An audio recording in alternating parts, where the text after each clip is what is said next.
Dans cette troisième section sur la composition d'opérations de symétrie, on va découvrir comment trouver et calculer des opérations de symétrie, mais à partir d'une opération, bien à partir de deux opérations de symétrie. Alors, la plupart des cas, on va travailler avec une rotation et des réflexions.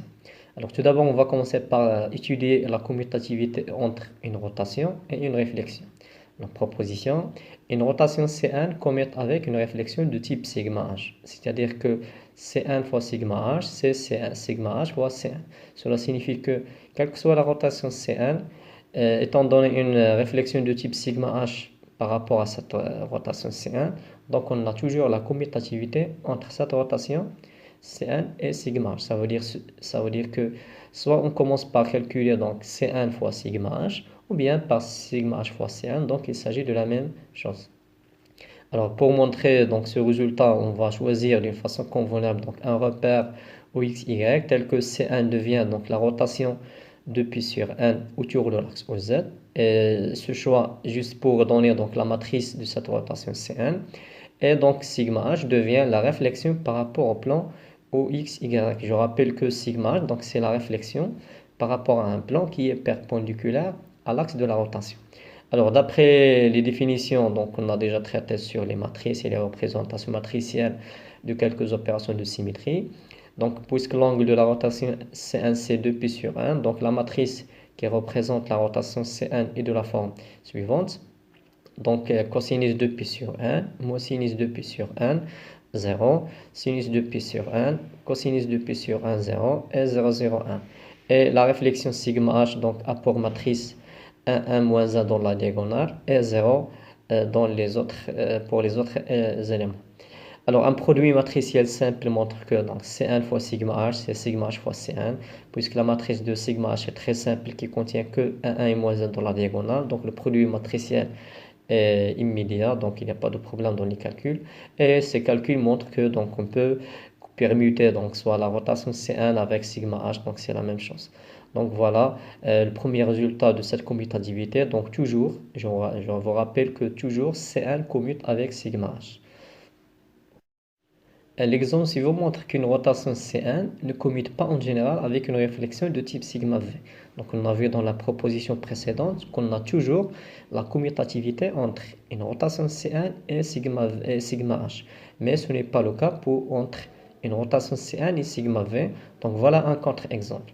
Alors on va considérer une rotation C3 d'angle de pi sur 3 autour de l'axe OZ et une réflexion sigma V par rapport au plan OYZ. Donc la réflexion sigma V contient l'axe OZ qui est l'axe de la rotation.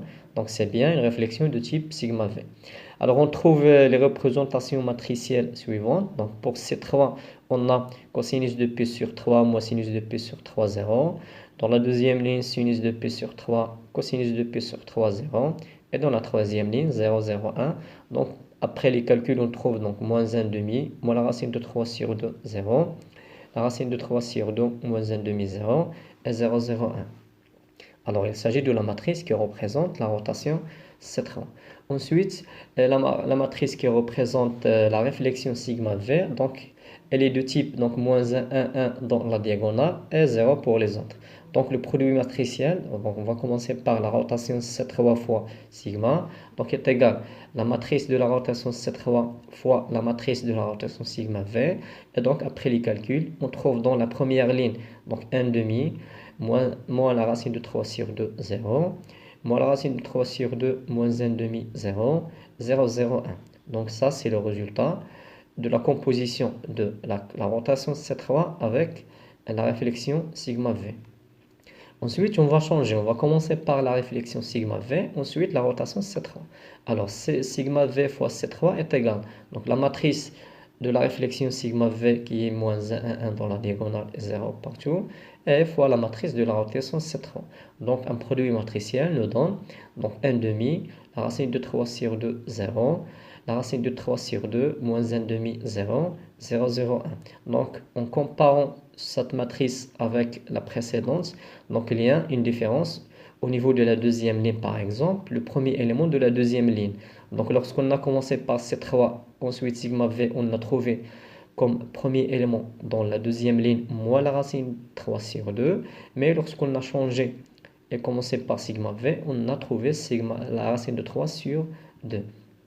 Donc, la composition C3 fois sigma V est différente de la composition sigma V fois C3. Donc, cet exemple est simple, mais il montre une chose importante, c'est que on n'a pas toujours la commutativité entre une rotation et une réflexion de type sigma V. On va considérer un autre exemple sur les opérations de symétrie engendrées par une rotation sigma h. Alors, soit h le groupe engendré par une rotation de type C3 et une réflexion sigma h.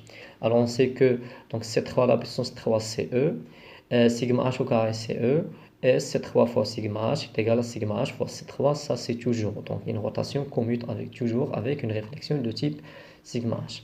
Donc, on va passer de même comme l'exemple précédent par un tableau. Donc, il contient les éléments, ensuite les opérations de symétrie engendrées. Alors, on va commencer par la rotation C3. Alors, puisque la rotation C3 est d'ordre 3, alors les opérations de symétrie engendrées par cette rotation sont donc C3 à la puissance 0, c'est toujours E, l'identité. Ensuite, C3 à la puissance 1, c'est C3, et C3 au carré, c'est C3 au carré. Donc on s'arrête à cette puissance parce que C3 à la puissance 3, c'est E. Donc on revient à l'élément neutre E. Ensuite, on passe à la deuxième ligne qui contient les opérations de symétrie engendrées par la réflexion sigma h. Donc sigma h engendre toujours que deux éléments, à savoir l'identité E et la réflexion sigma h elle-même. Donc dans la troisième ligne, on va faire le produit de la première ligne avec la deuxième ligne. Donc E fois E, c'est E. E fois sigma h, c'est sigma h. Ensuite, on passe à C3. Donc C3 fois E, c'est C3. C3 fois sigma h, c'est C3 fois sigma h. Ça reste comme ça. Ensuite, on passe à C3 au carré.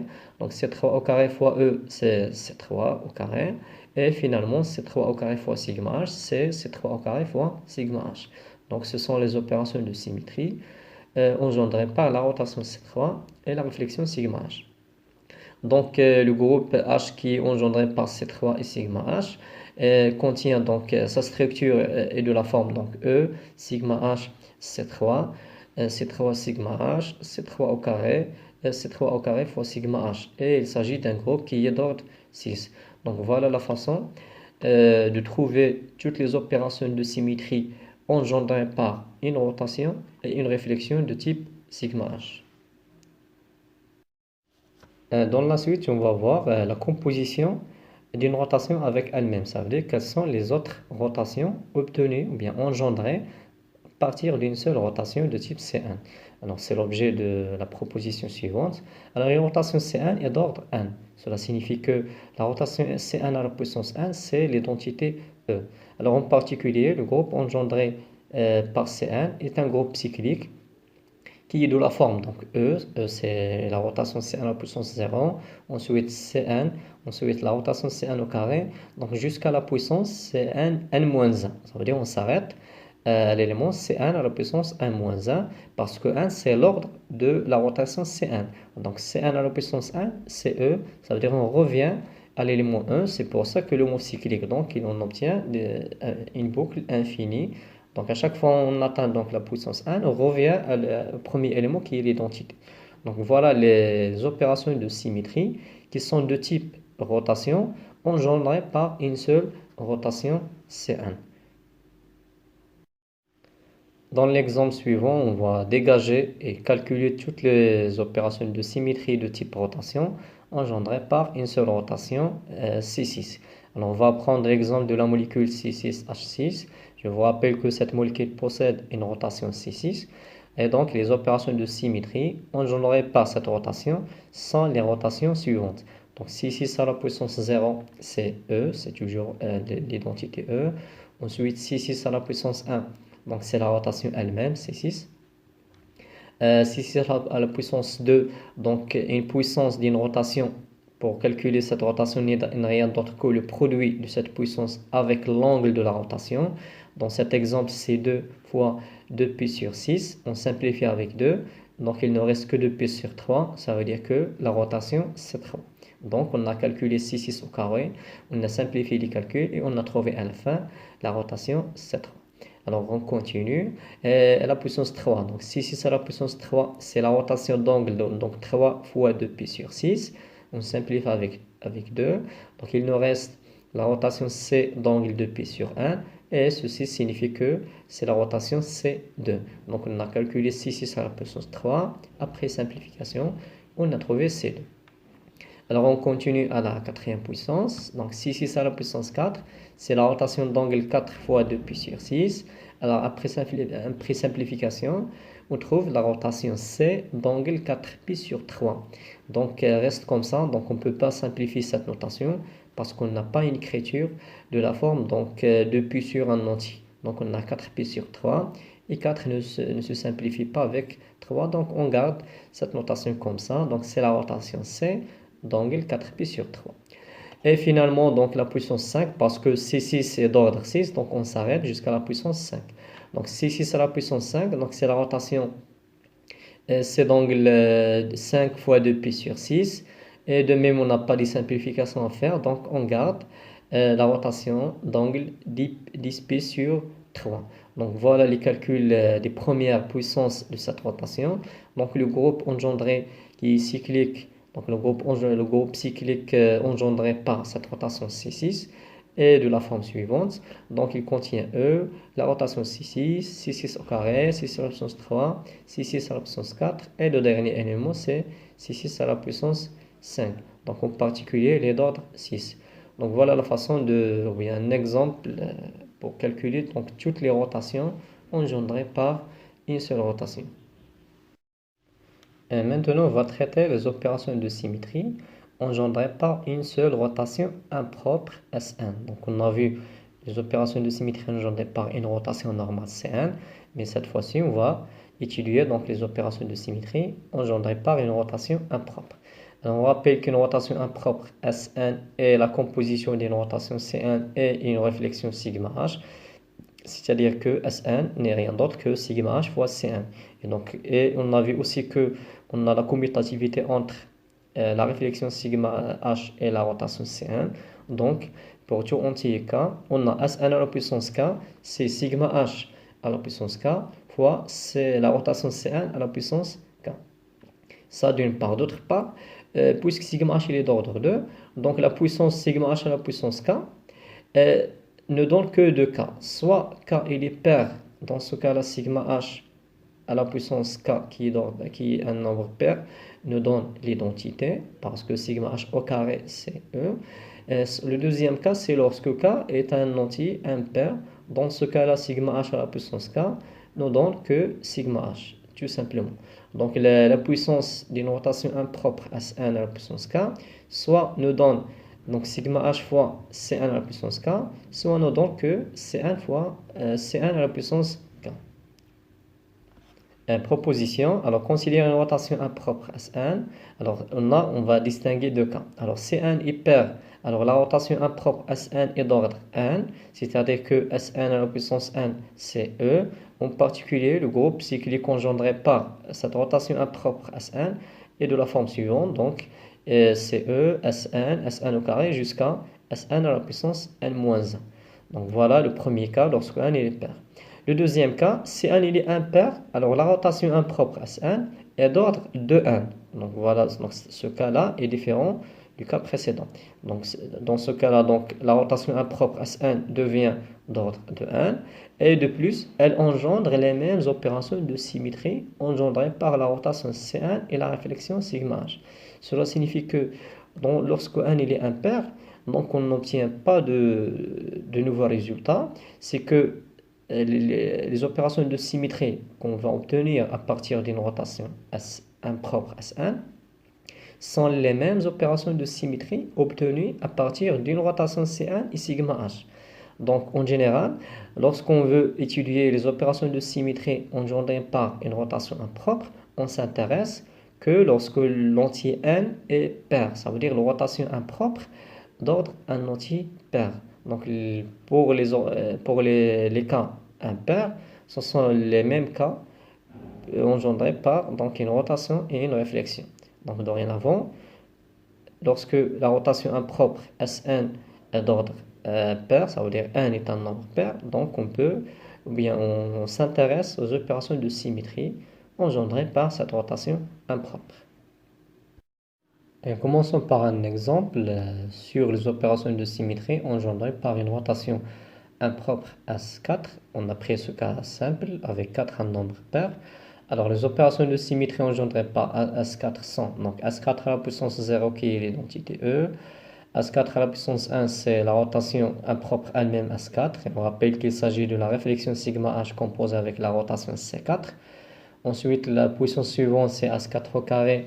Donc, par définition, c'est sigma h au carré fois C4 au carré. Et puisque sigma h à la puissance un nombre pair, c'est l'identité, donc il ne reste à la fin que C4 au carré. Et finalement, donc S4 à la puissance 3.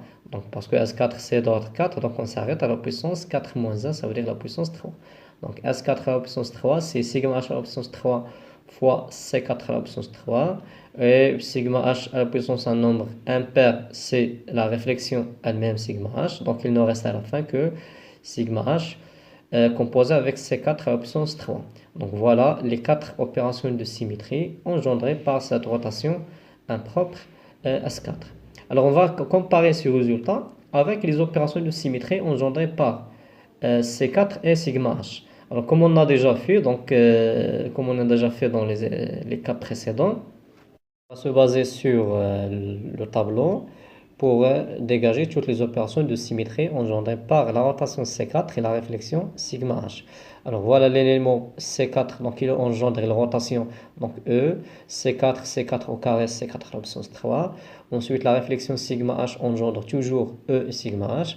Donc par le produit de la première ligne avec la deuxième ligne, on obtient les opérations suivantes. Donc E, sigma h, C4, sigma h fois C4, C4 au carré, sigma h, C4 au carré, C4 à la puissance 3 et sigma h, C4 à la puissance 3.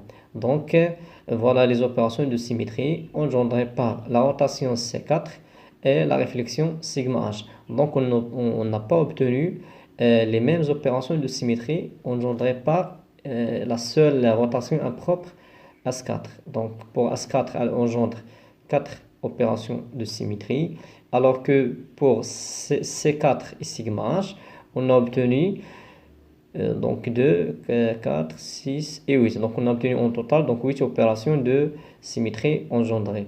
Donc voilà la différence entre une seule rotation impropre et la rotation C4 et sigma h. L'exemple suivant concerne une rotation impropre S3 avec 3 nombres impairs. Alors on va voir les résultats obtenus. Alors les opérations de symétrie engendrées par la rotation impropre S3 sont donc S3 à la puissance 0 c'est l'identité E, S3 à la puissance 1 c'est S3 elle-même qui est sigma h composé avec la rotation C3. Ensuite S3 au carré c'est sigma h au carré fois C3 au carré, donc comme on a déjà fait précédemment, donc c'est C3 au carré. La puissance suivante, c'est S3 à la puissance 3, qui est sigma h à la puissance 3 fois C3 à la puissance 3. Donc, il ne reste que sigma h, parce que la rotation C3 est d'ordre 3. Donc, C3 à la puissance 3, c'est l'identité. Ensuite, S3 à la puissance 4, c'est sigma h à la puissance 4 fois C3 à la puissance 4. Donc, le résultat, c'est C3 à la puissance 4. Et ceci, c'est C3, parce que C3 à la puissance 3, c'est E. Donc, il ne reste que la rotation C3. Et finalement, donc, S3 à la puissance 5, c'est sigma h à la puissance 5 fois la rotation C3 à la puissance 5. Et ceci n'est rien d'autre que donc, la réflexion sigma h fois la rotation C3 à la puissance 2. Donc, je vous rappelle que la rotation impropre S3 est d'ordre 6. Et voilà les 6 opérations de symétrie engendrées par S3. Et si vous comparez avec un exemple précédent, donc l'un des exemples précédents sur les opérations de symétrie engendrées par la rotation C3 et sigma h, vous voyez les mêmes résultats.